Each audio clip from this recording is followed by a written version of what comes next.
wabarakatuh. Halo semuanya, balik lagi sama aku Adinda Zahra Melati. Nah, pada hari ini aku mau menjelaskan atau merangkum materi dari kelompok 2 yang sudah dipresentasikan pada hari Senin 11 Mei kemarin dengan materi phobia speaking atau demam panggung, ciri-ciri dan cara mengatasinya. Nah, kalian nih pernah gak sih ngerasa tangannya dingin, jantungnya deg-degan, atau tiba-tiba ngeblank pas mau ngomong di depan kelas atau banyak orang? Jadi itu namanya demam panggung atau bahkan bisa jadi glossophobia, yaitu takut berbicara di depan umum. Jadi tenang, kalian gak sendirian kok, banyak banget orang yang ngalamin hal yang sama. Dan di video kali ini kita bakal ngebahas penyebabnya, ciri-cirinya, sampai cara mengatasinya. Jadi disimak videonya sampai habis ya. Nah, yang pertama ada glossophobia. Apa sih glossophobia itu? Glossophobia adalah rasa takut berlebihan saat berbicara di depan umum. Jadi bukan cuma gugup biasa ya, tapi sampai bikin seseorang panik, takut, bahkan susah buat ngomong. Biasanya rasa takut ini muncul karena takut dinilai orang lain, takut salah ngomong, atau punya pengalaman buruk sebelumnya pas tampil di depan umum. Nah, apa sih ciri-ciri demam panggung itu? Jadi kalau kalian ngalamin beberapa hal ini, kemungkinan kalian lagi demam panggung. Contohnya yang pertama, mulutnya kering. Yang kedua, tangannya gemetar atau tremor. Yang ketiga, jantungnya berdebar. Yang keempat, napas jadi nggak teratur. Yang kelima, wajahnya pucat atau merah. Nah, yang keenam, sampai lupa materi yang udah dihafalin atau yang udah dipelajari. Bahkan ada juga yang jadi pengen kabur dari depan kelas atau tempat tersebut karena panik banget gitu. Sebenarnya itu normal karena tubuh kita ini lagi ngerespon stres, ngeluarin hormon adrenalin yang berlebihan gitu. Nah, selanjutnya ada penyebab demam panggung. Terus kenapa sih orang bisa takut public speaking? Nah, ada beberapa penyebabnya. Yang pertama, pengalaman buruk di masa lalu atau saat tampil pertama kali. Yang kedua, takut dihakimi orang lain. Yang ketiga, kurangnya latihan dan persiapan.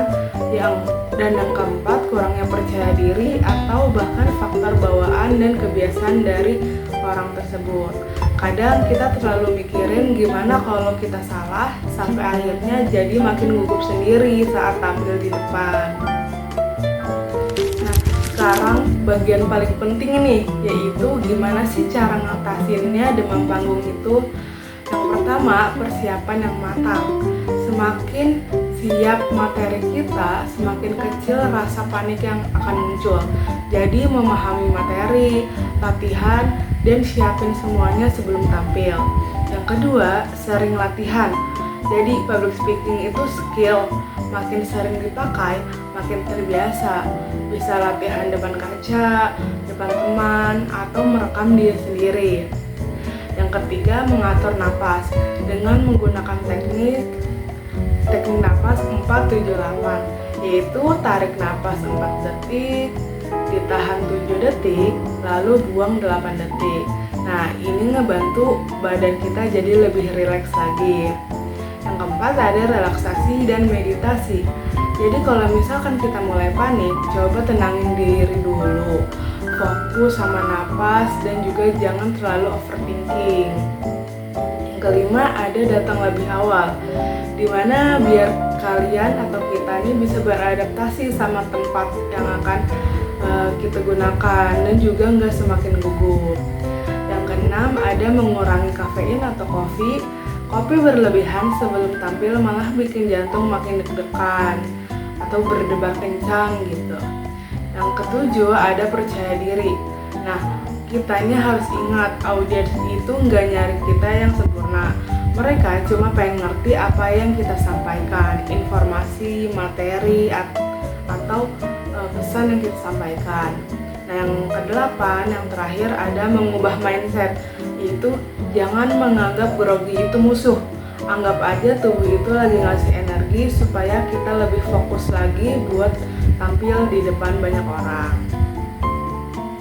Jadi kesimpulannya, demam panggung itu hal yang normal dan bisa dialamin oleh siapa saja. Yang penting bukan gimana caranya biar nggak grogi sama sekali, tapi gimana kita bisa ngontrol rasa gugup itu dengan latihan, persiapan, dan mindset yang positif. Jadi kalian pasti bisa jadi lebih pede buat ngomong di depan umum. Karena public speaking itu bukan bakat bawaan, tapi kemampuan yang bisa dilatih.